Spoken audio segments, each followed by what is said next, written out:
கட்டி பல்வேறு அமைச்சர்களை சந்தித்து பல காலமாக போராடி வருகிறார்.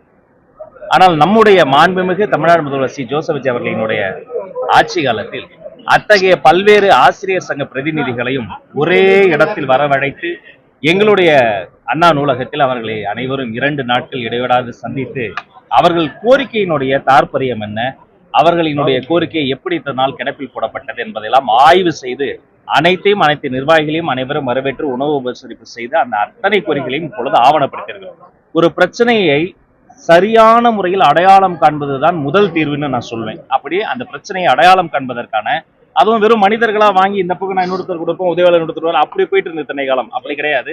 அதெல்லாம் வாங்கி நாங்கள் கம்ப்யூட்டர்ல கொடுத்துருக்கிறோம்.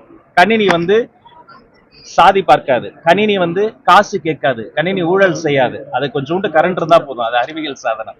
அதுல கொடுத்து முன்னுரிமை வழங்க வேண்டிய பிரச்சனைகள், அதில் முன்னேற்றம் எந்த அளவிற்கு வந்திருக்கிறது, வாரந்தோறும் அதன் மீது நடக்கப்படுகிற நடவடிக்கைகள் என்ன என்பதை போன்றெல்லாம் நாங்கள் ஆவணப்படுத்தியிருக்கிறோம். அந்த ஆசிரியர்களே எங்களுடைய கண்கள் தான். அவர்கள் வாழ்க்கையிலும் வெகு விரைவில் நல்லது நடப்பதற்கான முயற்சிகள் செய்து கொள்கிறோம்.